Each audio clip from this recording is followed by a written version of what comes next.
Hello मेरे प्यारे बच्चों, क्या हाल चाल है? कैसी चल रही है आपकी नीट की तैयारी? डॉक्टर बनने का जो ख्वाब है, उसमें अब कुछ दिनों का फासला रह गया है आपके ख्वाब में और उसको पूरा होने में। तो बच्चों, आखिरी के इन दिनों में शिद्दत से मेहनत करोगे तो डॉक्टर बन जाओगे। तो इस सीरीज को फॉलो कर लो, इस चैनल को सब्सक्राइब कर लो और इस वीडियो को शेयर कर दो with as many friends as possible. और अगर आपको कोई भी हेल्प, कोई भी सपोर्ट की जरूरत है तो कमेंट बॉक्स में जरूर बताओ। Personally I will come and look at all your comments. तो बच्चों, शुरू करते हैं इस लेक्चर को। और अगर आज इस लेक्चर को अंत तक पूरा कर लिया तो आपके 4 नंबर पक्का है, बिकॉज इस लेक्चर से या इस चैप्टर से, जो कि centre of mass system of particle का है, कोलिजन का है, उसमें एक सवाल पक्का ही पक्का आया हुआ है। आप देख सकते हो 2013 से लेके 2022 तक एक सवाल या 2 सवाल पक्के ही आए हैं। तो आपकी अगर किस्मत अच्छी है तो 8 नंबर आपके पक्के, अगर लेक्चर अंत तक पूरा कर लिया, नहीं तो 4 नंबर तो पक्के ही गारंटीड है। ठीक है, हमारा तरीका क्या होगा करने का? हम सबसे पहले किसी भी टॉपिक को पिक करेंगे। जैसे आज हम 4 टॉपिक करने वाले हैं। सबसे पहले हम सेंटर ऑफ मास की बात करेंगे और इसको डिफाइन करेंगे, थ्योरी बताएंगे और फिर उससे रिलेटेड पीवाईक्यू करेंगे। तो केवल पीवाईक्यू नहीं करने वाले, थ्योरी पीवाईक्यू, थ्योरी पीवाईक्यू हम इस तरीके से करने वाले हैं। और 4 चीजें क्या है? सेंटर ऑफ मास कवर करेंगे, फिर हम कवर करने वाले हैं कंजर्वेशन ऑफ मोमेंटम, उसके बाद हम कवर करेंगे इंपल्स की, और फिर हम बात करेंगे कोलिजन की, जो कि इलास्टिक, इनइलास्टिक या परफेक्टली इनइलास्टिक कोलिजन है। तो हम ये 4 चीजें कवर करने वाले हैं, थ्योरी क्वेश्चन, थ्योरी क्वेश्चन।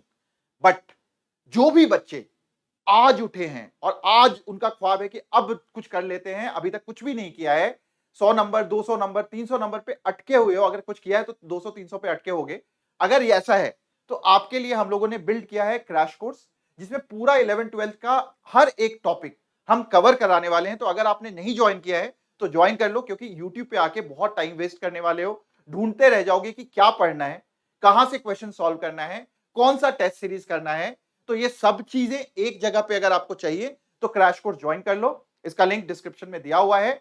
और इसमें देर मत करना बच्चों, क्योंकि जितना टाइम सोचने में लगाओगे उतना आप टाइम वेस्ट करोगे। तो जो भी बच्चे जो तैयारी नहीं किया है उन सब के लिए crash course is a very important course, और जिन बच्चों ने पहले किया हुआ है वो मुझे बता रहे हैं उनको बहुत फायदा हो रहा है क्रैश कोर्स से।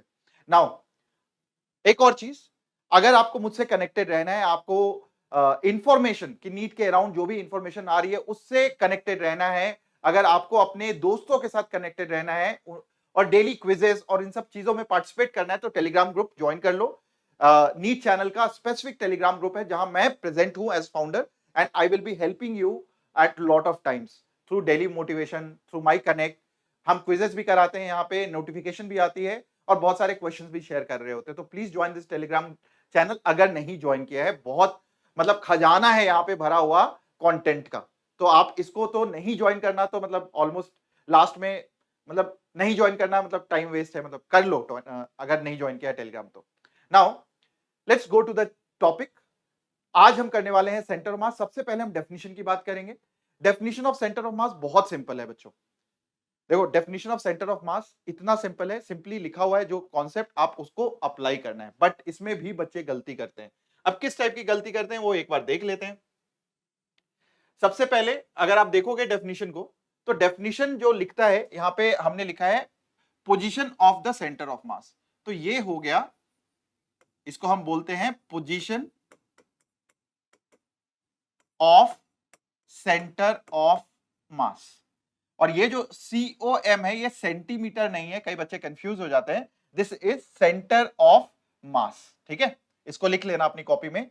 Now this is equal to, जो डेफिनेशन होता है वो होता है m1x1, m2x2 and m3x3, where x1 x2 and x3, ये जो 3 चीजें हैं ये क्या हो गई? ये position of m1 m2 and m3 है। सो this is position of m1 m2 and m3 respectively. ये इनके पोजीशंस हैं, जो कि यहां पे मास रखा हुआ है, कहीं भी रखा हो सकता है, उनके पोजीशन है। ठीक है, सिमिलरली आप y में भी लिख सकते हो। तो ये x जो लिखा है हमने ये y में भी ट्रू होगा। y COM क्या हो जाएगा? m1 y1 plus m2 y2 upon m1 plus m2। अगर 2 मास है, 3 मास है तो m3 y3 बाई m3 भी हो जाएगा। और नीचे ये जो लिखा हुआ है ये टोटल मास है बच्चों। यहां पे बहुत बच्चे गलती करते हैं। यहां पे कैसी गलती करते हैं मैं बता देता हूं। सबसे पहली गलती करते हैं, अगर x1 0 लिखा हुआ है, अगर मान लो x1 ओरिजिन है और अगर आपने इसको 0 से मल्टीप्लाई कर दिया, यहां भी आप m1 को भी 0 ले लेते हो। ऐसा नहीं करना है, नीचे टोटल मास होगा। मैं एग्जांपल लेके भी बताऊंगा, जो अभी हम पीवाईक्यू क्वेश्चन करेंगे उसको लेके भी मैं बताऊंगा कि m1 को आप 0 नहीं कर सकते हो। ठीक है, ऐसी गलती करते हैं बच्चे, और मैंने कई बच्चों को ऐसी गलती करते हुए देखा है कि अगर ये 0 है तो इसको 0 ले लेते हैं। ये टोटल मास है, इसका पोजीशन से कोई लेना देना नहीं है। तो नीचे जो लिखा हुआ है ये टोटल मास है, इसका पोजीशन से लेना देना कुछ भी नहीं है। ठीक है, similarly velocity of centre of mass, velocity of centre of मास इसी के डिफरेंशिएशन से आता है। इसको जब हम डिफरेंशिएट कर देते हैं विद टाइम तो आता है वेलोसिटी। ये तो आपने बचपन में पढ़ा था, dx by dt is v। और velocity of the centre of मास क्या होता है, m1 v1 plus m2 v2 plus m3 v3, और नीचे टोटल मास दिया हुआ है। v1 v2 v3 वेक्टर होते हैं, तो उसके में डायरेक्शन का, इसमें डायरेक्शन का ध्यान रखना जरूरी है। डायरेक्शन का ध्यान, डायरेक्शन का ध्यान रखना जरूरी है। ठीक है, और similarly acceleration of the centre of मास क्या हो जाएगा, ये इसका डिफरेंशिएशन हो जाएगा dv by dt। तो हम लिख लेते हैं this by dt is equal to acceleration of the centre of mass, और ये भी वेक्टर क्वांटिटी होता है, तो यहां पे भी डायरेक्शन का ध्यान रखना क्या है, जरूरी है। नाउ इन पे सवाल नहीं आए, सवाल मोस्टली इसी पे आए हुए हैं। ठीक है, अब इसको सॉल्व करने के लिए बच्चों हमें 2 स्टेप की जरूरत होती है। जब भी इस टाइप का सवाल आता है, इस पे 2 या 3 सवाल आए हुए हैं, और अगर आपकी किस्मत अच्छी है तो इससे सवाल आ जाए, क्योंकि इस पे सवाल अगर आया तो आप गलती तो नहीं करके आओगे आज के लेक्चर के बाद। तो hopefully I am just keeping my fingers crossed कि इसी पे सवाल आ जाए। तो इसको सॉल्व करने के लिए बच्चों हमें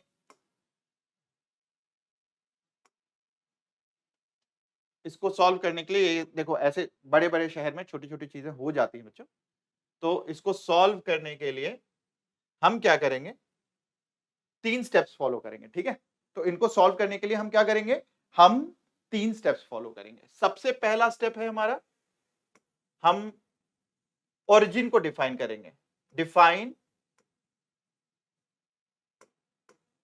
ओरिजिन मतलब हमें एक ऐसी जगह ढूंढनी है जिसको हम बोल पाए 0,0। ठीक है, अब आप पूछोगे सर ये हम कैसे ढूंढेंगे, तो ये सवाल देख के मैं आपको बताऊंगा कि कैसे आपको ढूंढना है। जैसे दिया रहता है define the position of mass m2 from m1, जैसे ही जिससे लिखा हुआ है फ्रॉम वो हो जाएगा आपका ओरिजिन। वो भी हम सवाल में भी देखेंगे। फिर एक बार आपने ओरिजिन डिफाइन कर दिया, तो एक बार अगर आपने डिफाइन ओरिजिन कर दिया, उसके बाद है मार्क कोऑर्डिनेट ऑफ ऑल मास। जितने भी मास दिए हुए हैं m1 m2 m3 और m1 m2 m3, इन सब का कोऑर्डिनेट डिफाइन करोगे।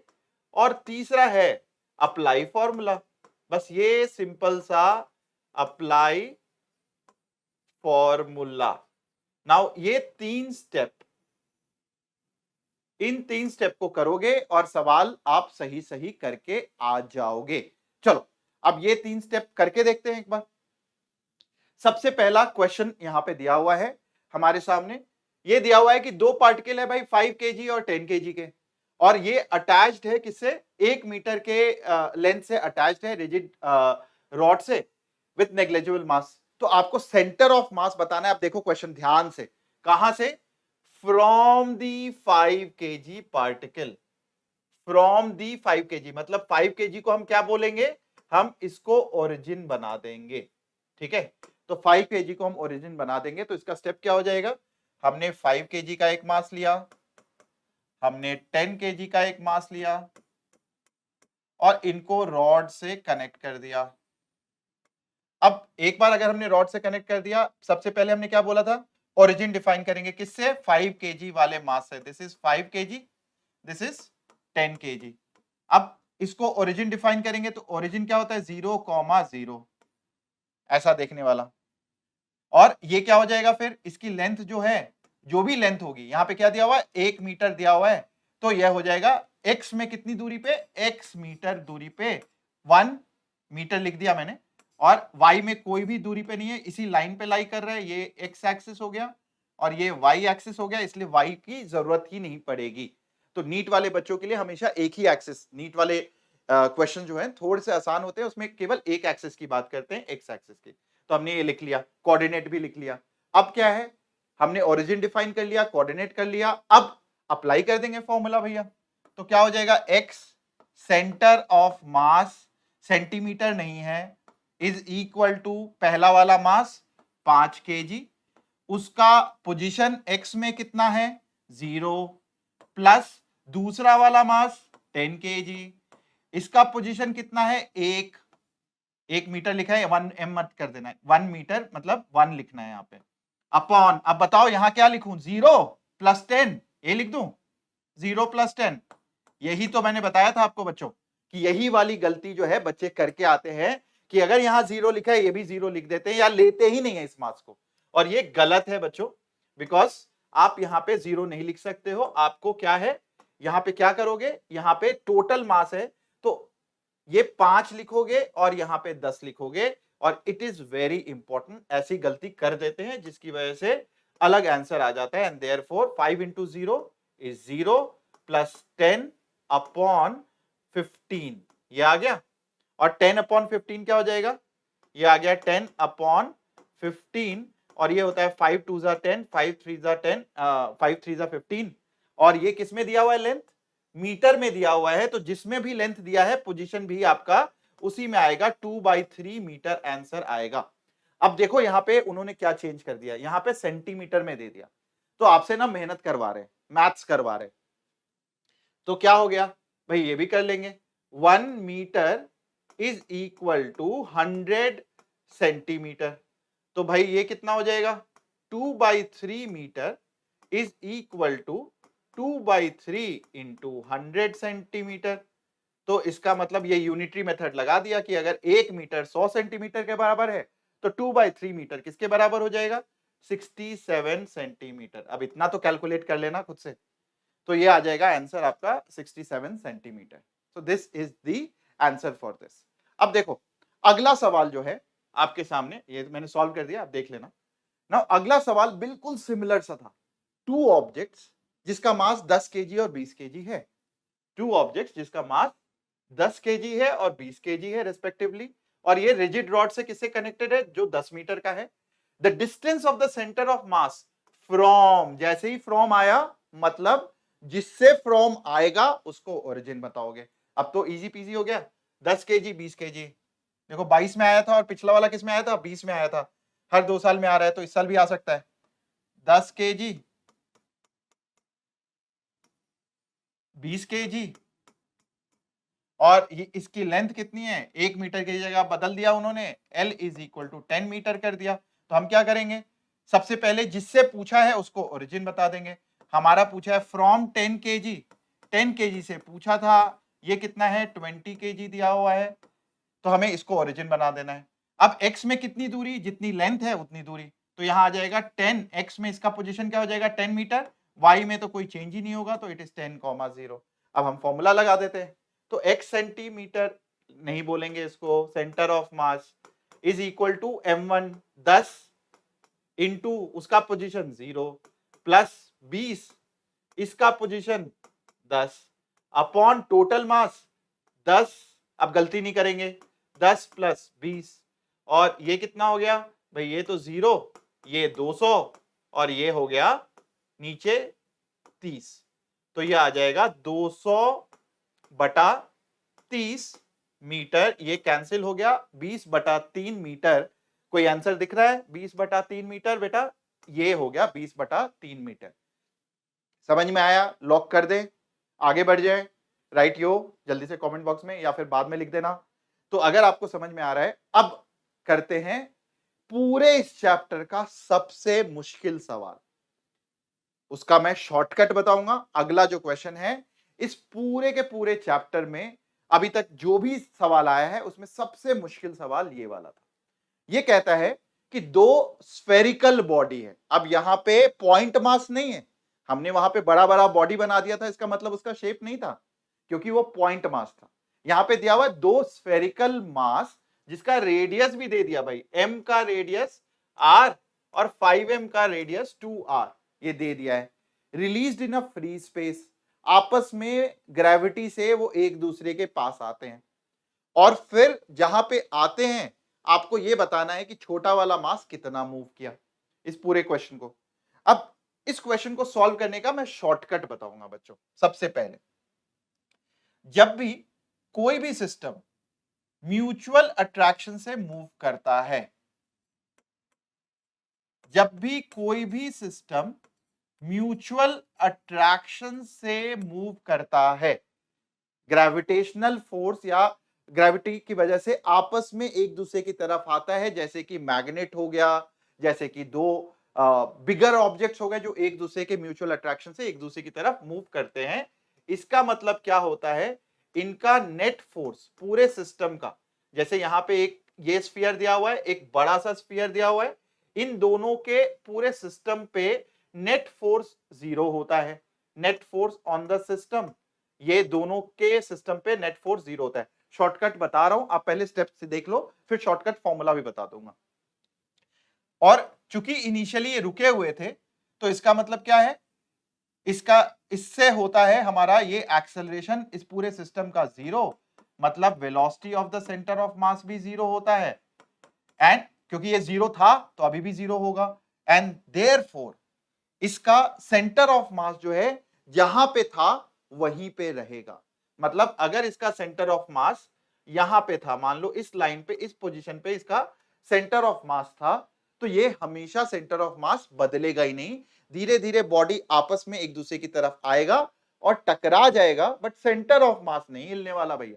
जैसे इस केस में देखो, कोई भी ऑब्जेक्ट ले लो और उस पर अपना हाथ मूव करना शुरू कर दो, तो वो आपका जो है सेंटर ऑफ मास वही है, आपका हाथ बस मूव कर रहा है और वो हाथ जाके या उंगली जो है वो सीधा सेंटर ऑफ मास पे जाके रुकेगा और आप उसको बैलेंस भी कर लोगे।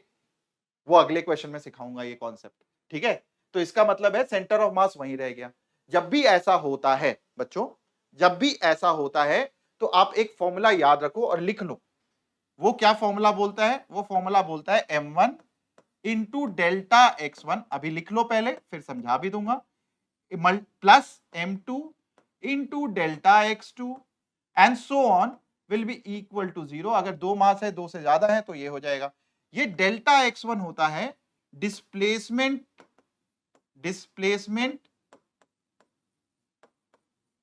Of m1। जो m1 है इसका नेट डिस्प्लेसमेंट कितना हुआ, और डेल्टा x2 क्या हो जाएगा, ये हो जाएगा नेट डिस्प्लेसमेंट या डिस्प्लेसमेंट ऑफ m2। m2 का डिस्प्लेसमेंट कितना हुआ, वो आ जाएगा डेल्टा x2। तो हमें क्या निकालना है इस क्वेश्चन में, हमें दोनों का डिस्प्लेसमेंट निकालना है। तो ये question easy peasy lemon squeezy हो जाएगा, आपको इसमें और कुछ करने की जरूरत नहीं। तो ये फॉर्मूला रट्टा मार लेना बच्चों। अब इस सवाल को कर लेते हैं। मान लेते हैं भैया कि ये वाला जो बॉडी है ये x से आगे की ओर मूव करता है, तो ये कुछ x से आगे की ओर मूव करता है, ठीक है।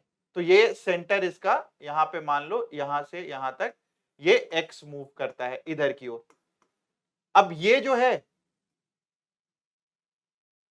ये कितना मूव करेगा, अब ये देखना है। अब ये इसको कंफ्यूजन को दूर करने के लिए ये डिस्टेंस कितना है, ये डिस्टेंस है r, और ये यहां से लेके यहां तक का जो सेंटर है इसका ये कितना है 2r, क्योंकि इसका रेडियस इज r और इसका रेडियस कितना है 2r।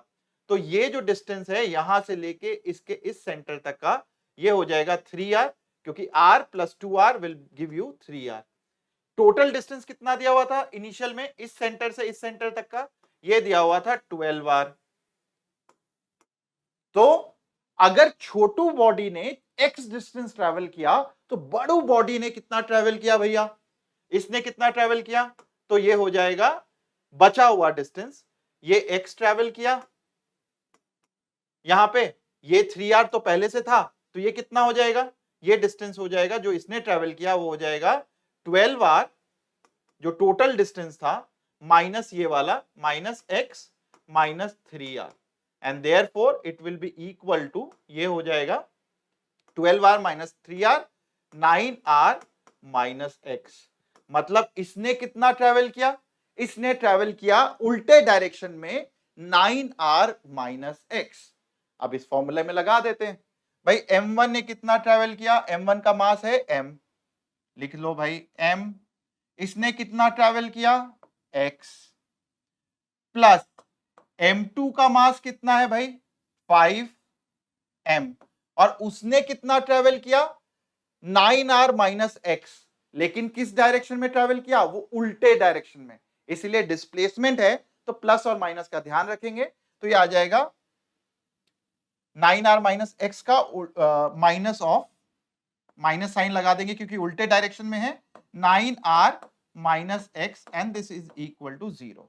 तो यहां से अगर मैं दोनों को अलग अलग साइड पे ले जाऊं तो क्या हो जाएगा, m into x is equal to, minus उधर गया तो प्लस हो जाएगा 5m into 9r minus x, m से m कैंसिल हो गया, 5 इंटू 9r 45r हो गया, माइनस 5x हो गया, और इधर x हो गया, तो यहां से आ जाएगा 5 और इधर चला गया 5, तो कितना हो जाएगा 6x इज इक्वल टू 45, और देख लो x कितना आ रहा है, x आएगा, x will be equal to 45 by 6, 6 7 जा 42, 3 बच गया 30, 6 5 जा, तो ये पूरे चैप्टर का सबसे डिफिकल्ट सवाल आया था। इनफैक्ट ये तो म्यूचुअल ग्रेविटेशन का सवाल था, बट यहां पे डाल दिया था। अब इस टाइप के सवाल आने मुश्किल है, 2015 का है, तो चूंकि लेवल आपका बहुत इजी हो गया है, तो इस टाइप के सवाल आप एक्सपेक्ट नहीं करोगे, बट अगर आ गया तो आपको ये फॉर्मूला पता होना चाहिए कि m1 का जितना डिस्प्लेसमेंट है, जब भी कोई चीज म्यूचुअल अट्रैक्शन से मूव करता है तो वहां पे m1 का display m1 multiplied by its displacement plus m2 multiplied by its displacement will always be equal to 0। लेकिन डिस्प्लेसमेंट में सही साइन लगाना जरूरी है, सही साइन नहीं लगाओगे, एक अगर इधर पॉजिटिव है तो इधर की ओर नेगेटिव लगाना होगा, and that's how you will get the right answer. I hope this is clear. इसको मैंने सॉल्व भी कर दिया, देख लो 2 मेथड है इसको सॉल्व करने के। दूसरा मेथड मैंने यहां पे बताया है। दूसरा मेथड बोलता है कि मान लेते हैं अगर x ट्रैवल करता है और ये 9r माइनस एक्स ट्रैवल करता है, तो हम यहां पे x is equal to half at square कर देंगे, और ये भी क्या हो जाएगा 9r minus x is equal to half इसका at स्क्वायर, इन दोनों को इक्वेट कर देंगे, उससे भी आंसर आ जाएगा। तो बेसिकली हमें ये तो करना ही था और ये तो निकालना ही था, बस इसका दूसरा मेथड ये हो गया, हम इससे कर सकते हैं कि by directly displacement is equal to half at square, और दूसरा डिस्प्लेसमेंट भी equal to half at square. दोनों का एक्सेलरेशन, एक्सेलरेशन कैसे निकलेगा, पहले वाले का एक्सेलरेशन छोटी बॉडी का, उस पे फोर्स दोनों पे इक्वल एंड ऑपोजिट लगेंगे क्योंकि ग्रेविटेशनल पुल है, अपॉन पहले वाले का मास m1, और a2 कितना हो जाएगा, a2 हो जाएगा फोर्स अपॉन m2। तो ये आप सॉल्व कर लेना, देख लेना और अप्लाई कर लेना। नाउ द नेक्स्ट बच्चों, जैसा मैंने अभी आपको बताया सेंटर ऑफ मास और सेंटर ऑफ ग्रेविटी, तो इस पे सवाल आया हुआ है एक बार नीट में, बट अगेन पुराना कॉन्सेप्ट है, अभी आने की प्रोबेबिलिटी थोड़ी सी कम है, बट स्टिल हम देखेंगे। तो सेंटर ऑफ मास क्या होता है बच्चों, हम सेंटर ऑफ मास का डेफिनेशन जो होता है, डेफिनेशन उस पे सवाल आया हुआ है, तो हम पहले देख लेते हैं सेंटर ऑफ मास होता क्या है। Centre of mass by definition एक ऐसा पॉइंट होता है जहां सारा का सारा मास अज्यूम्ड होता है कि वहीं का वहीं रखा हुआ है। तो मतलब बहुत सारे पार्टिकल हैं, बहुत बड़ी बॉडी है, रिजिड बॉडी है, उसमें अगर सेंटर ऑफ मास पे आप मास रख दोगे तो पार्टिकल वैसे बिहेव करेगा जैसे सिस्टम ऑफ पार्टिकल बिहेव कर रहा था। तो centre of mass is that point where all the mass is assumed to be concentrated. तो सेंटर ऑफ ग्रेविटी क्या हुआ, सेंटर ऑफ ग्रेविटी जो होता है वो एक ऐसा पॉइंट होता है जिसपे वेट लग रहा होता है, ग्रेविटी का पुल लग रहा होता है, ग्रेविटेशनल फोर्स लग रहा होता है, तो वेट जहां से पास करता है उसको हम सेंटर ऑफ ग्रेविटी बोलते हैं। नाउ प्रैक्टिकल पर्पसेस में दोनों चीजें सेम होती हैं, प्रैक्टिकल पर्पसेस में, लेकिन इस पे सवाल आया था क्या हमेशा सेम होते, बिल्कुल नहीं। तो ये आप नोट करोगे अपने नोट्स कॉपी में, they are only same in the uniform gravitational field. मतलब जैसे अर्थ पे रखा हुआ है, तो अर्थ पे छोटा बॉडी बड़ा बॉडी दोनों पे ही centre of mass centre of gravity same रहेगा, लेकिन बड़े ऑब्जेक्ट्स जब हो जाते हैं या नॉन यूनिफॉर्म ग्रेविटेशनल फील्ड हो जाता है, जब भी ये नॉन यूनिफॉर्म ग्रेविटेशनल फील्ड हो जाता है तो सेंटर ऑफ मास और सेंटर ऑफ ग्रेविटी अपना अपना जगह बदल लेते हैं, and therefore they do not coincide always. वो कभी कभी एक दूसरे के साथ कोइंसाइड करते हैं जब भी यूनिफॉर्म ग्रेविटेशनल फील्ड होता है, बट हमेशा नहीं कोइंसाइड करते हैं। And this concept is very important. आप इसका स्क्रीनशॉट ले लो, लिख लो, this is very important. Centre of mass एक ऐसा पॉइंट जहां पे सारा मास कॉन्सेंट्रेटेड होता है, और सेंटर ऑफ ग्रेविटी एक ऐसा पॉइंट जहां से सारे वेट का मतलब resultant of the weight of all particle जो एक्ट करता है। They are same in the uniform gravitational field, but अगर बॉडी जो है नॉन यूनिफॉर्म ग्रेविटेशनल फील्ड में होगा तो सेंटर ऑफ मास और सेंटर ऑफ ग्रेविटी दोनों अलग अलग जगह पे लगेंगे। अब इस पे सवाल क्या आया था? एक थ्योरेटिकल क्वेश्चन था। थ्योरेटिकल क्वेश्चन हम एक एक करके चारों देखेंगे और चारों के आंसर फाइंड करने की कोशिश करेंगे। सबसे पहला point, centre of mass always coincides with centre of gravity of the body. ये गलत हो गया। अभी आपने थ्योरी देख लिया तो ये तो पॉइंट गलत है ना, ये पॉइंट गलत है। Now centre of mass of the body is a point eight which total gravitational torque. अब देखो क्या है, मैं सेंटर ऑफ मास पे अभी मैंने थोड़ी देर पहले दिखाया था कि भाई सेंटर ऑफ मास पे अगर मान लो इस पे अपने हाथ को मूव करता हूं तो एक ऐसा पॉइंट, अगर मैंने इसके ऊपर फोर्स लगाया तो बॉडी रोटेट नहीं कर रहा है, मैं इसको बैलेंस कर सकता हूं। तो एक ऐसा पॉइंट जिसके अबाउट आप बॉडी रोटेट नहीं करता है, जिसके अबाउट टॉर्क जीरो होता है, हम उसको सेंटर ऑफ मास बोलते हैं। And therefore this is the correct definition. Centre of mass, एक बार सवाल भी आया हुआ था बहुत पहले, कभी जेई मेन में आया था कि भाई एक शेप दे दिया था इस तरीके का और बोला था कि भाई force is applied at any point, दिया हुआ था कि मान लो पी पॉइंट पे एक फोर्स लग रहा है such that the body is translating. तो इसका मतलब ये पॉइंट क्या हो गया था, और उसने बोला हुआ था कि फाइंड द पॉइंट पी। तो इसका मतलब पहले आपको समझना था कि फोर्स एक ऐसे पॉइंट पे लग रहा है जिसमें कि बॉडी जो है ट्रांसलेट कर रहा है, तो पॉइंट क्या हो जाएगा, वो पॉइंट सेंटर ऑफ मास हो जाएगा। So centre of mass of the point, ये भी आप थ्योरी की तरह लिखोगे अपने नोट्स कॉपी में। दिस इज थ्योरी, ये सारे पॉइंट्स आप लिखोगे अपने नोट्स कॉपी में। Now see, couple on a body produces both translational and rotational motion. भाई अब इसको थोड़ा लॉजिक से समझते हैं। मान लो कपल तो जानती हो, couple husband wife, boyfriend girlfriend, है ना। तो कपल प्रोड्यूसेस बोथ ट्रांसलेशन, कभी होता ही नहीं है भाई, एक दूसरे को खींच के रोके रहते हैं, तो भाई आगे नहीं जाने देते हैं। तो आगे नहीं जाते देते हैं मतलब कि ट्रांसलेशनल मोशन क्या हो गया भाई, कपल कभी ट्रांसलेशनल मोशन प्रोड्यूस ही नहीं करेगा। वो किस टाइप का मोशन प्रोड्यूस करेगा भाई, rotational motion. Because because again, अब jokes apart, come back to this, couple on a body produces translational. Couple होता क्या पहले वो देखते हैं भाई। एक फोर्स इधर की ओर लगा, दूसरा फोर्स ऑपोजिट डायरेक्शन में लगा, इक्वल एंड ऑपोजिट फोर्स। तो जब भी इक्वल और ऑपोजिट फोर्स लगता है, वैसे तो मैंने जो डेफिनेशन बोला वो गलत है, इक्वल एंड ऑपोजिट कभी नहीं होता कपल, रियल कपल्स में, बट अगर इक्वल एंड ऑपोजिट लगता है फोर्स, उसको हम बोलते हैं कपल। नाउ ये क्या होगा, ये नेट फोर्स इसके ऊपर क्या है, नेट फोर्स जो है कपल के ऊपर ये जीरो होता है, ये लिख लो थ्योरी के रूप में। तो अगर नेट फोर्स जीरो होता है कपल के ऊपर, तो ये ट्रांसलेशन मोशन क्या होगा, ये तो होगा नहीं, बिकॉज जब भी नेट फोर्स जीरो है तो ट्रांसलेशनल मोशन नहीं होगा। लेकिन ये जो है ये इस डायरेक्शन में टॉर्क कर रहा है विच इज क्लॉकवाइज, और ये फोर्स जो है ये भी क्लॉकवाइज डायरेक्शन में फोर्स कर रहा है, एंड देयरफॉर इसके ऊपर नेट टॉर्क ये जीरो नहीं होगा। एंड देयरफॉर नेट टॉर्क अगर जीरो नहीं है तो वो किस टाइप का मोशन प्रोड्यूस करेगा, रोटेशनल मोशन। तो आप यहां पे लिखोगे कि कपल, यहां पे आप क्या लिखोगे, couple on a body produces only, ये हटा देंगे और हम थ्योरी में लिखेंगे अपने नोट्स कॉपी में ओनली रोटेशनल मोशन। ये भी आप थ्योरी में लिखोगे, बट इस क्वेश्चन के हिसाब से ये चीज गलत हो गया है ना, क्योंकि it does not produces both rotational and translational. अब लास्ट वाला देखते हैं, mechanical advantage greater than one. भाई मैकेनिकल एडवांटेज का मतलब होता है कि जो फोर्स, जैसे चापाकल है, आपने देखा होगा चापाकल चलाते हो आप, तो आपने कम फोर्स लगाया बट वो हेवी ऑब्जेक्ट को ऊपर उठा लेता है। तो मैकेनिकल एडवांटेज का मतलब होता है फोर्स अप्लाइड, मतलब जो इनपुट फोर्स लगाया आपने वो ज्यादा होगा आउटपुट फोर्स से। तो इसमें लिखा भी हुआ है greater than 1 means that small effort, small input can be used to lift a large load.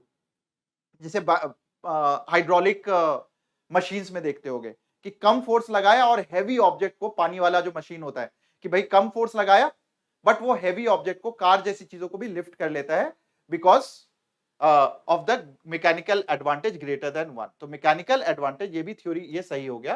तो ये थ्योरी के रूप में लिखोगे कि मैकेनिकल एडवांटेज का मतलब होता है इनपुट फोर्स जो होगा यहाँ पे, इनपुट फोर्स जो भी आपने फोर्स लगाया, जब भी ये चीज क्या होगी, इनपुट फोर्स तो कम होती है लेकिन वो ऐसे लगा कि वो हैवी ऑब्जेक्ट को भी ऊपर उठा लेता है। तो it means that small effort, come effort में आप लार्जर लोड को उठा सकते हो, तब mechanical advantage is greater than 1। तो आप लिख लो इस चीज को थ्योरी के रूप में।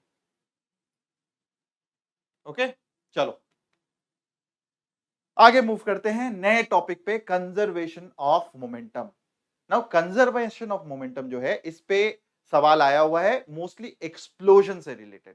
तो कंजर्वेशन ऑफ मोमेंटम क्या बोलता है कि जब भी सिस्टम के ऊपर एक्सटर्नल फोर्सेस जीरो होते हैं, जब भी सिस्टम के ऊपर एक्सटर्नल फोर्सेस जीरो होते हैं, तो एक्सटर्नल फोर्स क्या होता है, rate of change of momentum. तो जब भी rate of change of momentum zero होता है, इसका मतलब आपको पता है कौन, इसके अंदर क्या चीज होनी चाहिए जिसकी वजह से ये जीरो हो जाएगा। तो differentiation of a constant is always equal to 0 and therefore momentum is constant, therefore momentum is constant। तो जब भी एक्सटर्नल फोर्स जीरो होगा तो मोमेंटम क्या हो जाएगा, कांस्टेंट हो जाएगा, which means mass into velocity, this is momentum। तो initial momentum is equal to final momentum हो जाएगा। और एक्सप्लोजन के केस में जब भी कोई चीज एक्सप्लोड होती है तो momentum is always conserved in all the direction. अब इस पे सवाल किस टाइप के आते हैं, सवाल आते हैं कि दो ऑब्जेक्ट एक्सप्लोड हुआ, दो ऑब्जेक्ट परपेंडिकुलर डायरेक्शन में जाएगा, तो तीसरे डायरेक्शन में जो ऑब्जेक्ट गया वो उसका या तो वेलोसिटी पूछेंगे, उसका या तो काइनेटिक एनर्जी पूछेंगे, या सिंपली वेलोसिटी मोमेंटम भी पूछ सकते हैं। तो देखते हैं किस टाइप के सवाल आए हुए हैं। इस पे भी हर साल, मतलब हर ऑल्टरनेट ईयर में 2 साल 3 साल पे एक सवाल आता है। तो this is the second concept जिसके ऊपर ज्यादा सवाल आए। पहला सेंटर ऑफ मास था, दूसरा एक्सप्लोजन वाले क्वेश्चंस हैं जिस पे सवाल आए हुए हैं। तो देखो क्या आया हुआ था, explosion breaks a rock into 3 parts. 3 part में किया, 2 of them go at the right angle to each other. So भाई दो पार्टिकल जो है वो राइट एंगल में गया, एक इधर की ओर गया और एक इधर की ओर गया, right angle to each other. The first part of mass m 1 kg moves with a speed of 12, 1 kg moves with a speed of 12 metre per second. ये स्पीड हो गया 12 मीटर पर सेकेंड, ठीक है। And the second part of the mass 2 kg, ये किससे गया, वो 8 metre per second से ये इधर की ओर गया। If the third part flies off with the speed of 4 metre per second, तो उसका मास कितना होगा। तो अगर उसकी स्पीड दी हुई है, उसका मास निकालना है। अब इसका मैं आपको डायरेक्ट फॉर्मूला बता रहा हूं क्योंकि एक्सप्लोजन से, अब इसको समझा नहीं रहा हूं, डायरेक्ट फॉर्मूला बता रहा हूं क्योंकि एक्सप्लोजन से मतलब maximum number of questions explosion या सेंटर ऑफ मास से आए। तो ये अगर आया तो आपके नंबर पक्के होने चाहिए। कैसे करेंगे, मान लो तीसरा जो है उसका मास m है, तो हमेशा याद रखना जो, अगर दो चीजें 90 डिग्री पे हैं तो इसका मोमेंटम का स्क्वायर प्लस इसका मोमेंटम का square will be equal to तीसरे का मोमेंटम का स्क्वायर। तो मान लेते हैं तीसरे का मास m है और उसकी स्पीड कितनी दी हुई है, उसकी स्पीड दी हुई है, ये बोल देते हैं इसका स्क्वायर, उसकी v कुछ स्पीड दी हुई है, is equal to m1 v1 whole square plus m2 v2 whole square. जो दो राइट एंगल पे गए उसके मोमेंटम का स्क्वायर, इस ये गया, ये मान लेते हैं m1 v1 था और ये था m2 v2, इसका स्क्वायर प्लस इसका square will be equal to तीसरे वाले का square. X square plus y square is equal to z square. बिल्कुल वैसा ही हो गया क्योंकि दो चीजें अगर 90 डिग्री पे है, आप हमेशा ऐसे ही करते हो ना कि अगर ये मान लेते हैं x है, ये y है और ये z है, और ये दो चीजें 90 डिग्री पे हैं, तो इन दोनों का स्क्वायर, ये z क्या हो जाएगा, under root of x square plus y square. तो बिल्कुल वैसे ही यहां पे कॉन्सेप्ट लगेगा कि अगर जब भी दो चीजें 90 डिग्री पे हैं, उनका square will be equal to तीसरे वाले का स्क्वायर। अब कर देते हैं सॉल्व। तो यहां पे 4 वेलोसिटी 4 है, 4m का whole square is equal to m1 कितना दिया हुआ, m इंटू वी, ये कितना हो गया 12, 12 का होल स्क्वायर प्लस 2 इंटू 8, 16 का होल स्क्वायर। तो ये कितना हो जाएगा, 12 का होल स्क्वायर, भाई 1 से 20 तक सारे स्क्वायर याद रखना जल्दी करने के लिए, 12 144, 16 256, कितना हो जाएगा 144 प्लस 256, ये हो जाएगा 400, 56 प्लस 44, 6 कम किया 6 ऐड किया, 50 50 100 हो गया, और 200 प्लस 1 300 प्लस 100 400 हो गया। ठीक है, तो ये आ गया 400, 4m square is equal to 400। तो यहां से क्या आ जाएगा, 4m will be equal to under root of 400 which is equal to 20। तो m कितना हो जाएगा, m is equal to 20/4 which is 5 kg। तो m 5 kg हो जाएगा। फॉर्मूला आपको याद रखना है, फॉर्मूला ये वाला है, फॉर्मूला यहां लिख देता हूं, एक बार स्क्रीन लेके will write down the formula. ठीक है, फॉर्मूला है whenever two particle moves at 90 degree, तो उसका जो स्क्वायर होता है m1 square v1 square plus m2 v2, इसका स्क्वायर ये हो जाएगा, और m इंटू v, सीधा मोमेंटम हम ऐसे लिख सकते हैं m1 v1 whole square plus m2 v2 whole square का अंडर रूट। तो ये आपको फॉर्मूला, ये आपको याद रखना है। ठीक है, ये फॉर्मूला याद रखोगे चीजें हो जाएंगी। अब अगला सवाल देखते हैं। अगला सवाल क्या कहता है, भाई body of 4m lying in the xy plane at rest suddenly explode कर देता है 3 पीस में, 2 पीसेस जिसका मास सेम है m, वो परपेंडिकुलर डायरेक्शन में मूव करता है। तो total kinetic energy due to explosion क्या हो जाएगा। अब यहां क्या पूछा है भाई, टोटल काइनेटिक एनर्जी पूछ दिया। मैंने वही बोला ना, मोमेंटम पूछ सकता है, स्पीड पूछ सकता है, मास पूछ सकता है, काइनेटिक एनर्जी पूछ सकता है। कर लेते हैं। पहला स्टेप बहुत सिंपल है, दो pieces each of mass m moves perpendicular to each other with equal speeds. तो भाई ये हो जाएगा, एंड तीसरे वाले का मास कितना दिया हुआ है 4m है ना, तो 4m ये 3 टुकड़ों में बटा, 1 2 और 3, इसका मास m, इसका मास m, इसकी स्पीड v, इसकी स्पीड v, और ये जो तीसरा वाला पार्ट हो जाएगा उसका मास क्या हो जाएगा m 2m हो गया, तो बच गया 2m, और इसकी स्पीड आपको अभी नहीं पता है तो मान लेते हैं v1 हो गया।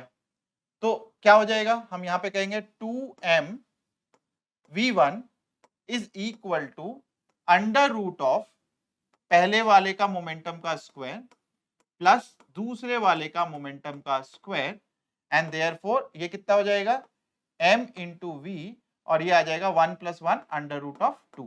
कर लेना भाई खुद से, और 2m v1 ये कैंसिल, और v1 कितना हो जाएगा v √2/2 which is equal to v/√2। ठीक है, v/√2। ठीक है, अब काइनेटिक एनर्जी लिख लेते हैं। तो काइनेटिक एनर्जी कितना हो जाएगा, हाफ इसका मास 2m, क्योंकि पूछा हुआ टोटल काइनेटिक एनर्जी जनरेटेड, तो इसका half 2m into v1 square, v1 square की जगह इसका स्क्वायर लिख दे, हो जाएगा v/√2 का होल स्क्वायर प्लस उसका काइनेटिक एनर्जी पहले वाले का half m v square plus दूसरे वाले का kinetic energy half m v square. तो तीनों के काइनेटिक एनर्जी को जोड़ दो तो कितना आ जाएगा, v/√2 का होल स्क्वायर होता है v/2, 2 से ये कैंसिल हो जाएगा, तो ये आ जाएगा half m v square plus half m v square plus half m v square is equal to 3/2 m v square. So total kinetic energy हो गया 3/2 m v square, which is this is the right answer. तो बच्चों it is very important यहां पे कि हमने पहला step किया और दूसरे स्टेप से निराश नहीं होते। कई बार क्या होता है, ये आपको आंसर पता है, यहां तक निकालने के बाद आप गलती कर देते हो, तो भी मतलब ये कई बच्चे यहां तक, मुझे पता है कि ये जो 2014 में आया था, इस साल कई बच्चों ने यहां तक तो कर लिया था, बट ये वाला स्टेप में गलती कर गए थे, बिकॉज यहाँ पे 2m की जगह m लिख दिया था। कई बच्चों ने v/√2 की जगह v लिख दिया था। तो ये सब छोटी मोटी गलती कर लेते हो, ये ब्लंडर नहीं करके आओगे एग्जाम में।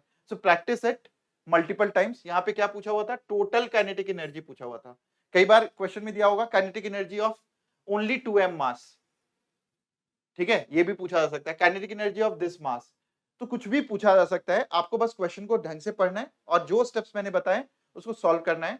It you will be able to solve it in less than 1 minute time. Now last question, ये आप होमवर्क की तरह कर लोगे खुद से। यहां पे दिया हुआ है, इसका बस एक तरीका बता देता हूं। 3 मास का रेशियो दिया हुआ है 2:2:1। If fragments have an equal मास, वो परपेंडिकुलर डायरेक्शन में फ्लाई करते हैं, तो आपको क्या बताना है, थर्ड फ्रैगमेंट का स्पीड बताना है। तो क्या हो जाएगा, जब भी ये रेशियो दिया हुआ है, ये आप बस नोट कर लो, पहला स्टेप 2:2:1। तो इसका मतलब क्या हो जाएगा, और मास कितना दिया हुआ है m, तो इट इज डिवाइडेड। जनरली मास कैसे डिवाइडेड होता है, वो होता है 2 डिवाइडेड बाय, इन तीनों को ऐड कर दो, 2, ये पहले 2 लिखा, डिवाइडेड बाय इन तीनों को ऐड करके 2 + 2 + 1 मल्टीप्लाइड बाय m। ये हो गया पहला वाला मास। दूसरा मास कितना हो जाएगा, दूसरा मास हो जाएगा, फिर से ये लेंगे 2 डिवाइडेड बाय, फिर से तीनों कर देंगे 2 + 2 + 1 मल्टीप्लाइड बाय m। और तीसरा क्या हो जाएगा 1, ये वाला मास फ्रैगमेंट अपॉन 2 + 2 + 1, जो तीनों है उनको ऐड कर दिया, तो क्या हो जाएगा 2/5 m, ये हो जाएगा 2/5 m, और ये हो जाएगा 1/5 m। तो हमने 3 मास को अलग अलग लिख लिया। अब अगर तीनों का मास आ गया, ये जो दोनों हैं ये v वेलोसिटी से मूव करते हैं, तो आप तीसरे वाले का वेलोसिटी निकाल सकते हो, जो मैंने फॉर्मूला बताया। आंसर कमेंट बॉक्स में लिख देना, ठीक है। आगे बढ़ते हैं, elastic, inelastic collision and impulse की बात करते हैं, ठीक है। चलो बच्चों, नाउ यहां तक अगर आपने कर लिया है, एक बार क्विकली बस वीडियो को पॉज कर दो और क्विकली एक बार सारी चीजें रिवाइज कर लो, क्योंकि अब एक नया कॉन्सेप्ट सीखेंगे which is related to impulse. अभी तक हम बात कर रहे थे सेंटर ऑफ मास जब मूव करता है, वेलोसिटी मूव करता है, एक्सेलरेशन मूव करता है, तो सेंटर ऑफ मास का पोजीशन हमने बात करी। फिर हमने बात करी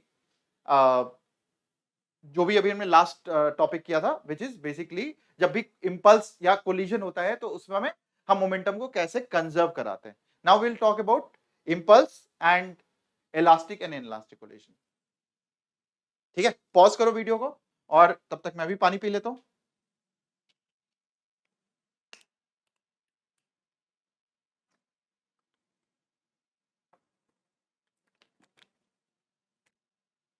ठीक है बच्चों, नाउ इंपल्स क्या बोलते हैं, अभी हम लोगों ने देखा कि फोर्स जो होता है वो होता है dp/dt, है ना। Force is equal to dp/dt।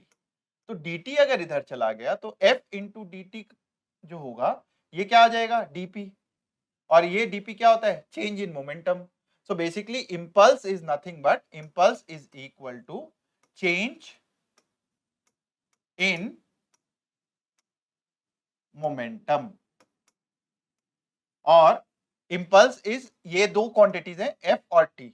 तो जब भी एफ और टी का आपको कोई भी ग्राफ दिया होगा, तो उस ग्राफ का जो एरिया होगा बिटवीन 2 पॉइंट्स, मान लो T1 एंड T2, इनके बीच में जो एरिया होगा वो आपको एरिया देगा change in momentum. This area will is equal to change in momentum. So area under the F graph is change in momentum.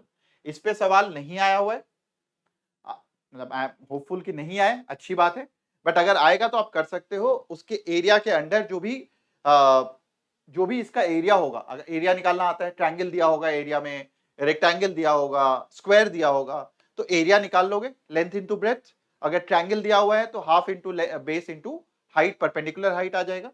तो अगर उससे एरिया निकाल लोगे तो चेंज इन मोमेंटम आ जाएगा। एंड ऑलवेज इंपल्स जो होता है ये बहुत इंपॉर्टेंट है।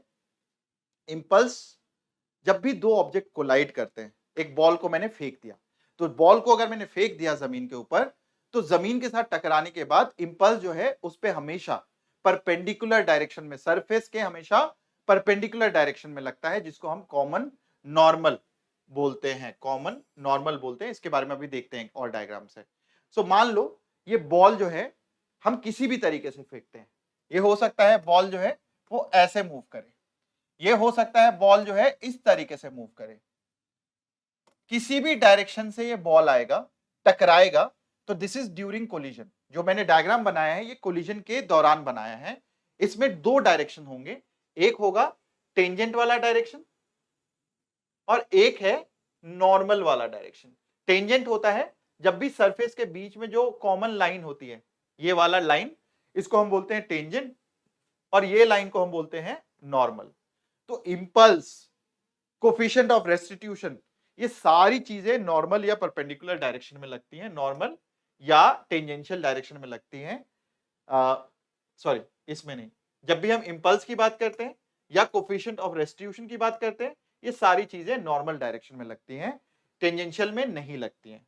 ठीक है, तो ये हो गया इंपल्स या चेंज इन मोमेंटम। हमेशा हम इस डायरेक्शन में कैलकुलेट करते हैं, टेंजेंट के डायरेक्शन में इंपल्स जीरो होता है, इसीलिए मोमेंटम कोई भी चेंज नहीं होता है। तो अगर मान लो बॉल ऐसे आया, तो इस डायरेक्शन में जो वेलोसिटी था वो चेंज नहीं होगा, जबकि इस डायरेक्शन वाला वेलोसिटी जो है वो चेंज हो जाएगा। तो टकराता है तो ऑब्वियसली ऊपर जाता है, तो इसका मतलब वेलोसिटी एक इस डायरेक्शन में हो गया, और अगर मैंने ओब्लिक फेंका, मतलब कुछ एंगल पे फेंका, तो टकराने के बाद वो आगे ऊपर की ओर चला जाता है, विच मींस उसकी एक्स डायरेक्शन में वेलोसिटी सेम रहती है, और ऊपर नीचे आ रहा था अब ऊपर जाने लग जाएगा, तो वेलोसिटी का डायरेक्शन बदल गया। सो देयरफॉर इस डायरेक्शन में, y डायरेक्शन में वेलोसिटी का चेंज होता है, x डायरेक्शन में वेलोसिटी का चेंज नहीं होता। और x y नहीं करेंगे, नॉर्मल और टेंजेंट बोलेंगे, क्योंकि दीवार ऐसे भी हो सकती है, बॉल आएगा, टकराएगा इस दीवार से और डायरेक्शन बदल लेगा, बट इंपल्स किस डायरेक्शन में लगेगा, इस दीवार के नॉर्मल डायरेक्शन में लगेगा। तो हमेशा नोट कर लो कॉपी में, इंपल्स किस डायरेक्शन में लगता है, बता दो बच्चों।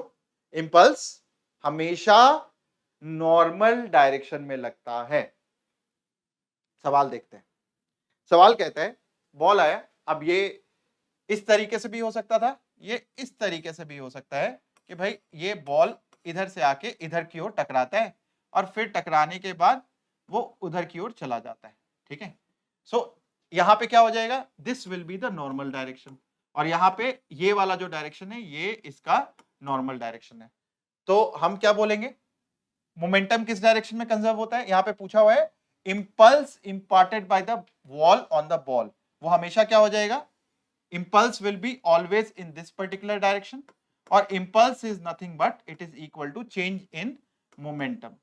तो भाई अब हम देख लेते हैं, इसकी वेलोसिटी इधर की ओर क्या है v, इस डायरेक्शन में क्या हो जाएगा, ये एंगल दिया हुआ था, ये एंगल दिया हुआ था थीटा, तो ये एंगल हो जाएगा थीटा, विच इज इस डायरेक्शन में, थीटा के बगल वाला इज कॉस, तो v cos 60 डिग्री।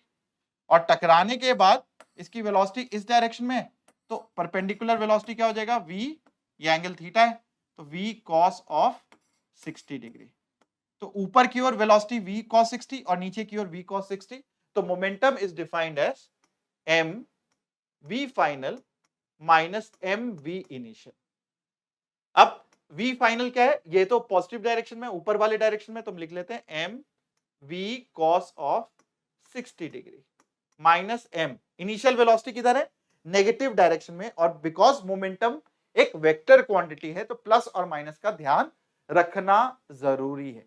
तो यहां पे क्या लिखेंगे नीचे की ओर, तो ये आ जाएगा minus v cos of 60 degree, और इसका शॉर्टकट होता है जब भी इस तरीके का इक्वल वेलोसिटी है तो ये हमेशा 2 टाइम्स हो जाएगा इनिशियल वेलोसिटी के m v cos of 60 degree. अब क्या होता है, शॉर्टकट के चक्कर में जो बच्चे गलती कर देते हैं वो डायरेक्टली 2mv लिख देते हैं, लेकिन यहां पे क्या है, चूंकि एंगल पे दिया हुआ है तो it will be equal to 2mv cos 60। तो अब लिख लो यहां पे दो शॉर्टकट, मतलब फॉर्मूला ही लिखवा देता हूं मैं आपको। अगर इस तरीके से है, इधर से गया v नॉट टकराने के बाद, और टकराने के बाद जो वेलोसिटी है इसकी इधर की ओर वो भी v नॉट है, एंड दिस एंगल ये दिया हुआ है थीटा, मान लो ये थीटा दिया हुआ है, ये वाला एंगल, तो क्या हो जाएगा इसका वर्टिकल कंपोनेंट, ये वाला जो एंगल है इसमें सिंपली हम लिखेंगे impulse is equal to change in momentum and this is equal to 2mv cos of theta. जो भी एंगल दिया होगा थीटा, वो आप उसका cos कंपोनेंट लिख देना, ठीक है। ये हो गया पहला फॉर्मूला। मान लो इस पे बॉल सीधा इधर आता है, टकराता है, ये v नॉट वेलोसिटी से आता है, टकराने के बाद वापस से ये बॉल जो है इधर की ओर v नॉट वेलोसिटी से चला जाता है, तो यहां पे इंपल्स क्या हो जाएगा, अगर एंगल थीटा cos थीटा ये 0 डिग्री हो गया, तो cos 0 क्या होता है, 1 होता है, तो ये आ जाएगा simply 2m v not. Similarly ये ऐसे हो सकता है कि बॉल आया इधर से v नॉट से, और वापस टकराने के बाद ये ऊपर जा रहा है v नॉट से सेम वेलोसिटी से, तो यहां पे भी इंपल्स क्या हो जाएगा, it is equal to 2m v not. अगर ये किसी एंगल पे होता इस तरीके से, जो अभी वाला क्वेश्चन था v नॉट, और ये वापस v नॉट से चला गया थीटा एंगल पे, और ये भी थीटा एंगल था, तो यहां पे भी इंपल्स कितना हो जाएगा, 2m v not cos of theta, जो भी एंगल दिया हुआ है वर्टिकल के साथ, ठीक है। तो ये आपके पास तीन चीजें हैं, डायरेक्टली इस टाइप के क्वेश्चन आ सकते हैं। अब एक और सवाल आ सकता है इसमें, वो सवाल क्या है, वैसे वाले केस में कि भाई h हाइट से ड्रॉप किया, अगर मैंने h हाइट से ड्रॉप किया इसको, तो और h हाइट तक चला गया, तो इसका क्या हो जाएगा, यहां पे वेलोसिटी टकराने से पहले जो वेलोसिटी है वो कितना हो जाएगा, अंडर रूट ऑफ 2gh, और अगर h हाइट पे ही चला गया तो टकराने के बाद जो वेलोसिटी है, मान लो h1 हाइट पे चला गया, तो टकराने के बाद जो वेलोसिटी है v फाइनल, ये हो जाएगा अंडर रूट ऑफ 2gh1। और ऐसे केस में ये भी लिख लो आप यहां पे, ऐसे केस में impulse is equal to change in momentum, और वो कितना हो जाएगा, यहां पे हो जाएगा, इसको ऐसे लिख लेते हैं m, v फाइनल कितना है, v फाइनल है under root of 2gh1 plus ये कितना हो जाएगा, अंडर रूट ऑफ 2gh, जो भी इनिशियल h नॉट बोल देते हैं इसको, ये 2gh नॉट, ये इस तरीके से हो जाएगा। अगर सेम हाइट पे चला गया तो ये आ जाएगा, अगर सेम हाइट पे चला गया तो दोनों ऐड हो जाएंगे, 2h under root of 2gh, इसका 2 टाइम्स हो जाएगा 2m into this particular component हो जाएगा, अगर दोनों सेम हाइट पे चले जाएंगे। तो ये 3-4 फॉर्मूले हैं, आपको एक बार नोट कर लो अपने नोट्स कॉपी में। एक बार मैं फिर से इसको वापस से ढंग से लिख देता हूं। किसी एंगल पे है, इसको हम इस तरीके से कर लेते हैं, अगर किसी एंगल पे है तो impulse will be equal to 2m v not cos of theta, अगर किसी एंगल पे नहीं है 2m v not if theta is equal to 0 degree, और अगर वेलोसिटी की जगह ये दिया हुआ है, हाइट दिया हुआ है, तो ये आ जाएगा 2m v नॉट की जगह अंडर रूट ऑफ 2gh आ जाएगा if reaches the same height, reaches the same height, या फिर impulse is equal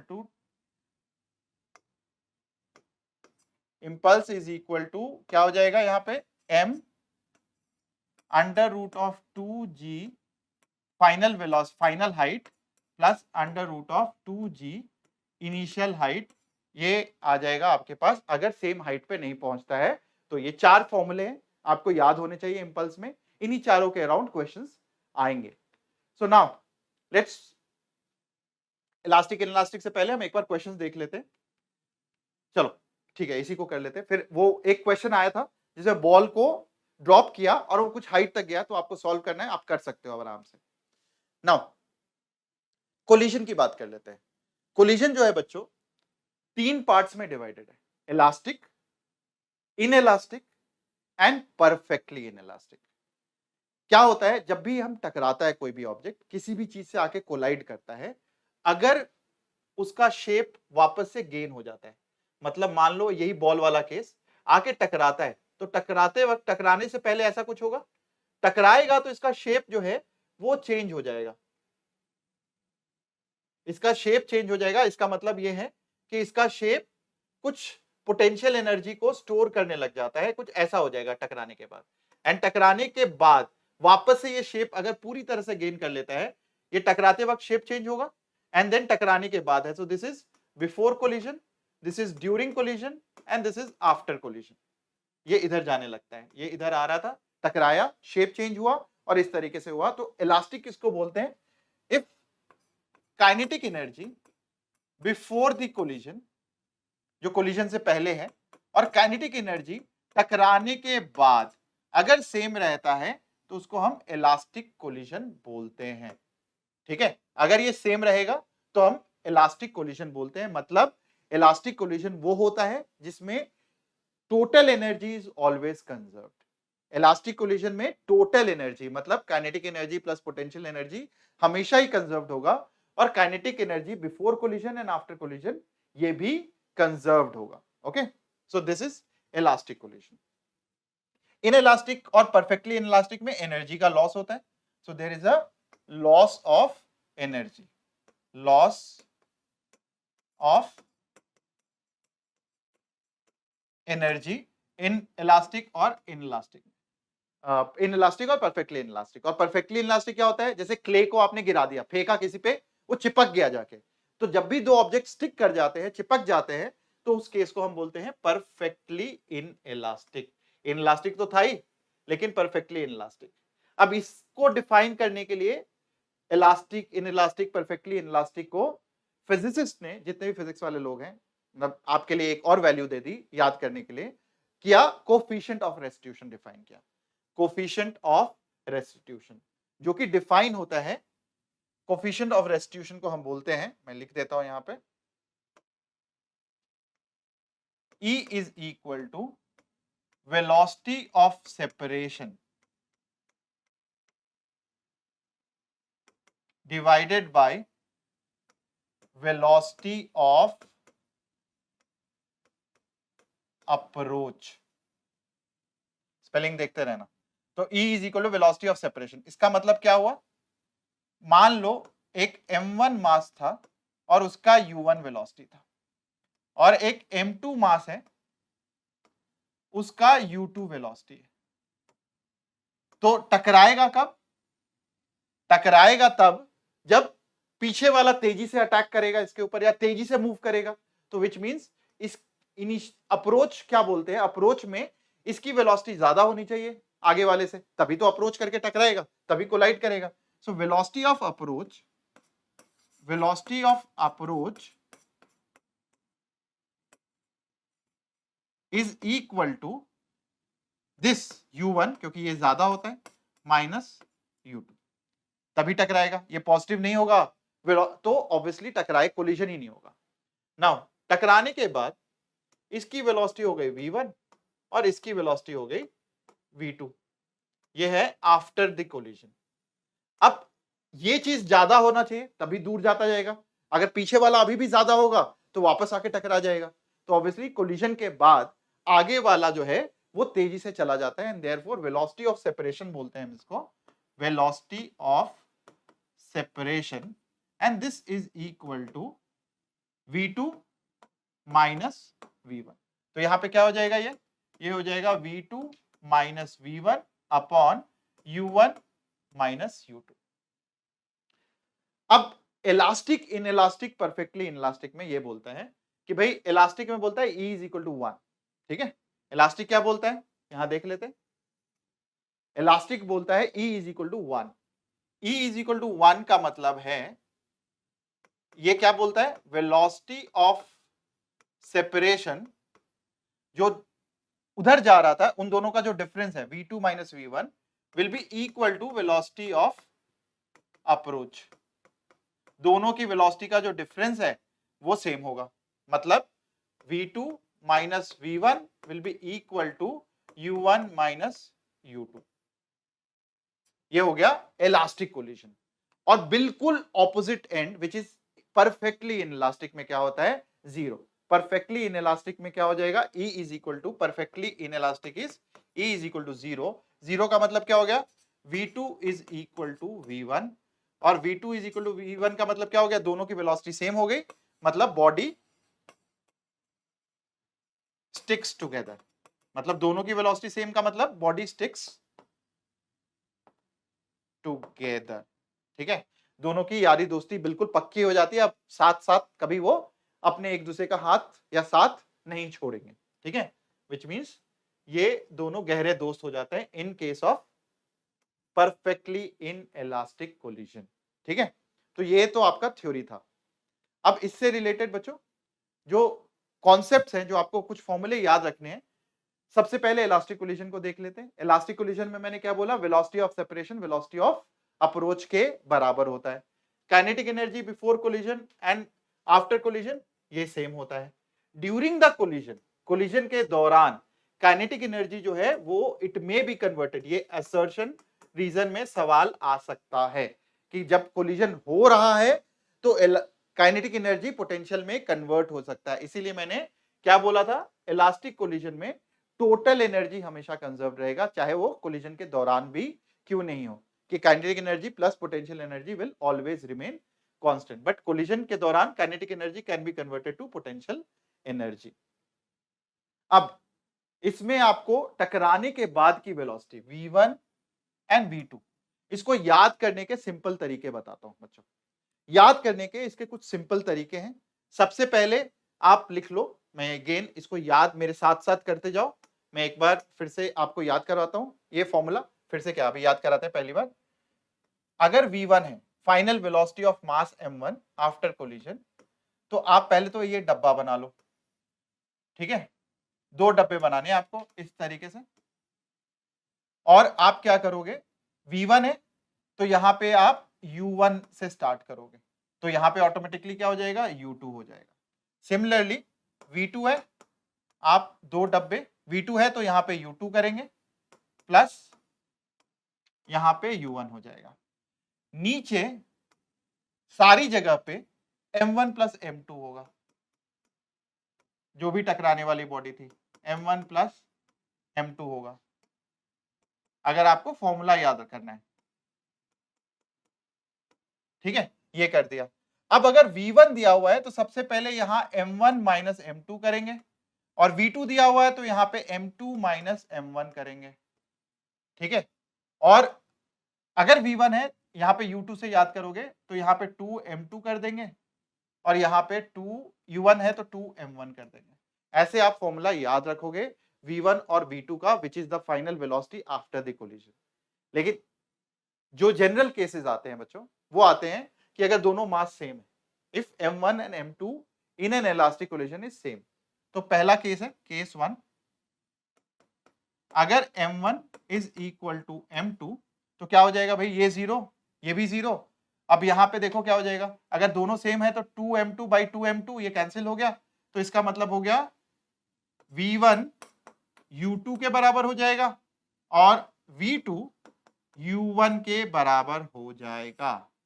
सो अगर केस 1 जब दोनों मास सेम होंगे, दोनों मास सेम होंगे तो वेलोसिटी गेट्स एक्सचेंज्ड। तो यहां पे इसका मतलब हो गया केस 1 इज, अदल बदल कर लेते हैं, अगर दोनों मासेस सेम होंगे तो वेलोसिटी का अदला बदला हो जाता है, वेलोसिटी गेट्स एक्सचेंज्ड।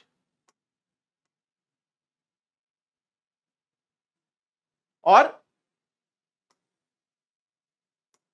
केस 2 होगा कि भाई मान लो u2 जीरो है, मतलब ये वाली वेलोसिटी इनिशियली जीरो थी, तो अब यहां पे v1 क्या हो जाएगा, अगर u2 जीरो था तो केवल वो रह जाएगा m1 minus m2 upon m1 plus m2 into u1, और V2 कितना हो जाएगा, V2 हो जाएगा, ये स्पेशल केसेस है जब एक रेस्ट होगा तो यहाँ पे U2 0 हो जाएगा और यहाँ पे आ जाएगा V2 is equal to 2m1 upon m1 plus m2 into U2। ठीक है, तो ये दो केसेस है आपको याद रखने और इससे रिलेटेड 2-3 शॉर्टकट्स है, क्वेश्चन के साथ साथ करते रहेंगे। नाउ अभी हम एक बार क्वेश्चन देख लेते हैं फटाफट। एक क्वेश्चन देखते हैं, यहां पे दिया हुआ है, मतलब एक बार ये देख लेते हैं, collides with another body at rest, ये नहीं, ये वाला। सो यहाँ पे देखो, अभी जो मैंने आपको बताया है, इस क्वेश्चन में पेन कॉपी उठाने की जरूरत नहीं थी। Two identical balls A and be having velocities दिया हुआ है 0.5 मीटर एंड -0.03, ये माइनस को मत देख भूलना, minus this respectively collides elastically.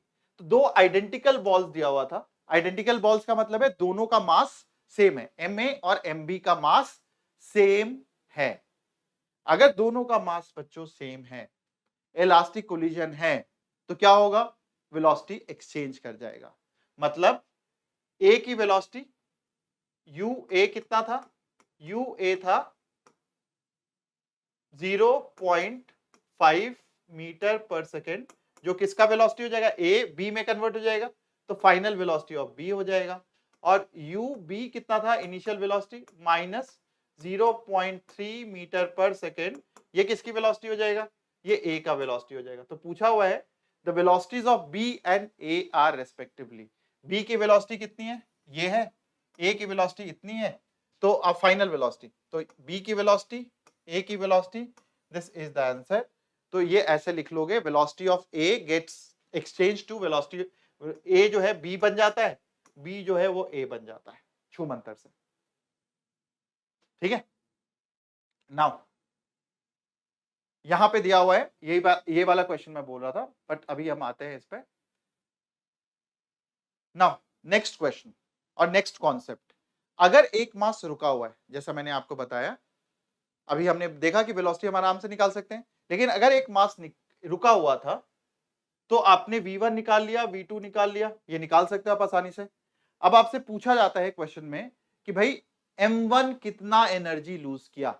भाई M1 की एनर्जी थी हाफ M1 U1 स्क्वायर, उसने कितना एनर्जी लूज किया, काइनेटिक एनर्जी उसकी कितनी लॉस हो गई, वो उसकी फाइनल वेलोसिटी तो V1 हो गई, तो उसका A का एनर्जी जितना था, क्योंकि इनिशियल पार्टिकल का एनर्जी तो A का जो एनर्जी था वही था, अब टकराने के बाद दोनों के पास कुछ कुछ एनर्जी आ गई, तो ए का एनर्जी कितना लॉस होगा वो निकालना है। अब आपको फॉर्मूला डायरेक्टली याद रखना है कि अगर एक पार्टिकल रुका हुआ है तो fractional loss of energy of A, fractional loss of kinetic energy of पहले वाले पार्टिकल का वो कितना हो जाएगा, 4m1 m2 upon m1 plus m2 का होल स्क्वायर।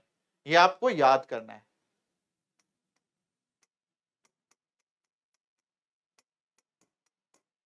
ये क्यों नहीं क्यों, मुझे लग रहा है इस साल आएगा सवाल, क्योंकि ये सवाल आ चुका है, नीट हमेशा रिपीट करता है। इस साल मेरे प्रोबेबल क्वेश्चन में ये वाला सवाल है, इसलिए मैंने डायरेक्ट फॉर्मूला याद करवाया है, इसके स्टेप्स भी लिख दिए हैं, अगर किसी को प्रैक्टिस करनी है कर लो, but this is the formula कि fractional loss of this particular kinetic energy, पहले वाले का काइनेटिक एनर्जी का loss is 4 times m1 m2 upon m1 plus m2 का होल स्क्वायर। ठीक है, आई होप सबने याद कर लिया होगा। इस पे भी सवाल देख लेते हैं एक बार। लाइटर ब्लॉक मूव्स इतना, कोलिजन, यस। सो यहाँ पे दिया हुआ है body of mass 4m moves with u collides with another body at 2m at rest. तो ये वाला बॉडी जो है 4m जो है ये मूव कर रहा था और 2m जो है रेस्ट पे था, तो यहाँ पे फ्रैक्शनल लॉस कितना हो जाएगा, fractional loss kinetic energy by initial kinetic energy is equal to 4 m1 m2, मेरे साथ फॉर्मूला बोलते जाओ याद हो जाएगा आपको, m1 प्लस m2 का होल स्क्वायर, 4 मल्टीप्लाइड बाय पहला वाला मास 4m मल्टीप्लाइड बाय दूसरा वाला मास 2m upon total mass 4m plus 2m, इसका स्क्वायर मत भूलना, और ये आ जाएगा 4 चौका 16, 16 दूनी 32, 32 m स्क्वायर बाई 4 प्लस 2 6, 6 का square 36 m square, m square m square cancel हो गया। अब ये हो गया 8/9, तो fractional loss of kinetic energy is 8/9। ठीक है, ये आपका fractional loss of kinetic energy हो जाएगा। अब लास्ट कॉन्सेप्ट जो हम करने वाले हैं वो हम करने वाले हैं इनइलास्टिक कोलिजन का। ठीक है, इनइलास्टिक कोलिजन जो है वो इनइलास्टिक कोलिजन, अब ये बहुत इंपॉर्टेंट पॉइंट है बच्चों, ये क्वेश्चन आपके फिर से असर्शन रीजन में आ सकता है। ये क्या बोलता है? ये बोलता है कि भैया इनइलास्टिक हो इलास्टिक हो कोई भी कोलिजन हो दुनिया का, मोमेंटम कंजर्व रहता है। तो momentum in an inelastic collision is conserved, the answer is yes. ठीक है, ये आ सकता है। Energy is not conserved, inelastic जब भी होगा, मैंने क्या बोला, परफेक्टली इनइलास्टिक या इनइलास्टिक, एनर्जी कंजर्व नहीं होगा। और कोफिशिएंट ऑफ रेस्टिट्यूशन वो 0 और 1 के बीच में लाई करता है। जब परफेक्टली इनइलास्टिक दो चीजें चिपक जाती हैं तो 0 हो जाता है, दो चीजें दूर चली जाती है तो 1 हो जाता है। मतलब ये इलास्टिक में होता है, ये परफेक्टली इनइलास्टिक में होता है। ठीक है, नाउ यहां पे दो ही चीजें इंपॉर्टेंट है। एक है पहला कॉन्सेप्ट कि भाई मोमेंटम कंजर्व्ड होता है, दूसरा परफेक्टली इनइलास्टिक, मतलब इनइलास्टिक से ज्यादा सवाल आए नहीं है, बट परफेक्टली इनइलास्टिक से एक सवाल जो आता है वो है लॉस ऑफ काइनेटिक एनर्जी कितना होता है। परफेक्टली इनइलास्टिक का मतलब है फाइनल वेलोसिटी दोनों की सेम होती है। तो मोमेंटम तो हमने लिख लिया, मोमेंटम से वेलोसिटी निकाल सकते हो। Initial momentum of both the particles m1 u1 plus m2 u2 will be equal to momentum of this particular particle, वो लिख लिया m1 plus m2 into v, तो v आ जाएगा यहां से। Loss of kinetic energy in a perfectly inelastic system, दो चीजों के पास एनर्जी थी, टकरा के वो एक चीज बन गया तो एनर्जी का लॉस होता है। कितना होता है? इस half m1 m2 plus upon m1 plus m2 into u1 minus u2। ये जो होता है फॉर्मूला, इसको ऐसे भी याद रख सकते हो, half mu into v relative का whole square, where mu is known as, इसको हम बोलते हैं रिड्यूस्ड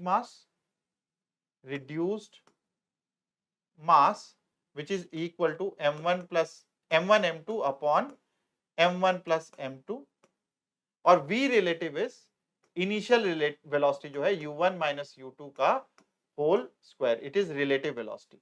तो v relative is this, v relative का square is u1 minus u2 का होल स्क्वायर। तो आप ऐसे याद रख सकते हो कि loss of kinetic energy in a perfectly inelastic collision is equal to half mu into v relative का whole square. Mu is reduced mass, ये आप 12th में आपने पढ़ा भी होगा in case of modern physics. And reduced mass into v relative का whole square, relative velocity क्या होता है? टकराने से पहले जो उनके बीच में रिलेटिव वेलोसिटी होता है उनका डिफरेंस। ठीक है, मतलब u1 माइनस u2 जो उनकी वेलोसिटी होती है उनका डिफरेंस। अब यहां पे एक सवाल और है जो कोफिशिएंट ऑफ रेस्टिट्यूशन से है। अब ये सब देखो ऐसे कॉन्सेप्ट है जो कभी आए हैं कभी नहीं आए, कभी आए कभी नहीं आए। तो पहले तो जो कॉन्सेप्ट किए थे हमने, which is centre of mass, और हमने कंजर्वेशन ऑफ मोमेंटम जो किया था, ये दो टॉपिक से सवाल बार बार आए हैं, एक्सप्लोजन वाले सवाल या सेंटर ऑफ मास वाले पोजीशन वाले सवाल। लेकिन इनमें से कोई भी कॉन्सेप्ट एक उठ के आ सकता है which can be a surprise. Hopefully नहीं आए, क्योंकि कितनी चीजें आप याद रखोगे। यहाँ पे दिया हुआ है स्टेशनरी ब्लॉक ऑफ, यहाँ पे कोफिशिएंट ऑफ रेस्टिट्यूशन दिया हुआ है बेटा। तो कोफिशिएंट ऑफ रेस्टिट्यूशन कैसे निकालते हैं हम? कोफिशिएंट ऑफ रेस्टिट्यूशन हम E is equal to a block having collides with another block of mass इतना, lighter block comes to rest after the collision, when the initial velocity of the lighter block is v, then the value of coefficient of restitution। तो यहाँ पे देखो आप, हमेशा ये होता है velocity of approach, separation क्या हो जाएगा? block having mass m, ये m था, ये कोलाइड करता है अनदर हैविंग 4m, तो 4m के साथ ये कोलाइड करता है। The lighter block comes to rest after collision, भाई इसकी कुछ वेलोसिटी होगी u, ये इसकी वेलोसिटी क्या थी? 0। कोलिजन के बाद ये इसकी वेलोसिटी हो जाती है 0, और जो बड़ा वाला ब्लॉक है ये मूव करने लग जाता है v वेलोसिटी से। ठीक है, तो सेपरेशन क्या हो जाएगा? वेलोसिटी ऑफ सेपरेशन v हो गया, क्योंकि इन दोनों के बीच में जो सेपरेशन है v है 0 है, तो obviously v minus 0 is v, और इसमें अप्रोच क्या हो जाएगा, velocity of approach u minus 0। अब देखो आपको निकालने के लिए क्या दिया है, ये दिया हुआ है। अब हम कैसे सॉल्व करेंगे, हमें ये समझ में आ गया E is equal to v by u होता है, तो ये तो आपने लिख लिया E is equal to v by u. वैसे आप ये याद रख लेना, एक ऑब्जेक्ट अगर रेस्ट पे है, टकराने के बाद दूसरा रेस्ट पे आ जाता है, तो हमेशा coefficient of restitution v by u होता है। अब यहां से कर लेते हैं, मोमेंटम कंजर्व होता है, mu plus 0 is equal to, इसका ये 0 हो जाएगा प्लस 4m जो इसका मास है इंटू वी आ जाएगा, एंड देयरफॉर m और m कैंसिल हो गया, और हमारे पास क्या आ जाएगा, u will be equal to 4 into v. अब हम डाल देते हैं यहाँ पे, u को 4v कर देते हैं, तो ये कितना हो जाएगा, e will be equal to v upon 4v, cancel हो गया, 1/4 विच इज इक्वल टू 0.25। तो ये कोफिशिएंट ऑफ रेस्टिट्यूशन से सवाल आया। कोफिशिएंट ऑफ रेस्टिट्यूशन क्या होता है, velocity of separation by velocity of approach. हमेशा किसी भी टाइप के कोलिजन में मोमेंटम कंजर्व होता है, आपने मोमेंटम कंजर्व कराया, उससे एक इक्वेशन आया और आपने इसके फॉर्मूले में पुट कर दिया which is coefficient of restitution. अब इस टाइप के सवाल 19-20 से आने बंद हो गए हैं, पिछले 3 साल 4 साल में नहीं आए हैं, बट अगेन हो सकता है अगर पेपर टफ करना हो तो इस टाइप के सवाल। तो जो लास्ट वाला पोर्शन था विच वाज फ्रॉम कोलिजन, अगर पेपर टफ करना होगा एनटीए को तो इस पोर्शन से क्वेश्चन देगा, अगर पेपर टफ नहीं करना होगा तो पहले वाले 2 पोर्शन से सवाल आएगा। तो सेंटर ऑफ मास में अगर आप सवाल इस पोर्शन से देख लो तो समझ लेना कि पेपर हल्का सा टफ आया है ना, ठीक है। सो बेसिकली नाउ एक सवाल है, ये आपको होमवर्क की तरह करना है, और इसका क्वेश्चन बॉल को ड्रॉप किया है, ये मैंने आपको बताया था कि भाई बॉल को अगर ड्रॉप किया और वो कुछ हाइट तक गया, तो जिस हाइट से ड्रॉप किया है और कुछ हाइट तक गया, यहाँ पे सेम हाइट दिया हुआ है, रिबाउंड्स टू सेम हाइट, तो आपको आंसर इंपल्स वाला बताया हुआ है मैंने, तो आप इंपल्स निकाल सकते हो। Magnitude of impulse imparted to the ball कितना होगा, डायरेक्ट 2021 वाले सारे सवाल, मतलब 20, 21, 22, 23, होपफुली 24 के सारे सवाल आपने कर लिए हैं। तो ऑल द वेरी बेस्ट बच्चों, आई होप अगर आपको ये सेशन पसंद आया, आई होप पसंद आया है, अगर पसंद आया तो please share this video with as many friends as possible. Do like तो कर ही देना, और कमेंट बॉक्स में बताना मुझे कि और क्या क्या चीजें मैं चेंज करूं आपके लिए, और क्या चाहिए आपको, so that I keep bringing content only for you students. तो आपको लगता है कोई भी चीज और मॉडिफाई करनी है, पेस को धीरे करना है, थोड़ा तेज करना है, थोड़ी और थ्योरी करनी है, थोड़ा और क्वेश्चन करना है, तो आप बता देना मुझे कमेंट बॉक्स में, and I will accordingly change as we go nearer to your exam. ठीक है, जैसे जैसे आपके एग्जाम के करीब जाएंगे मैं बदलता रहूंगा वहां पे क्वेश्चंस, उसके हिसाब से चीजें कराता रहूंगा। So all the very best बच्चों, सी यू सून।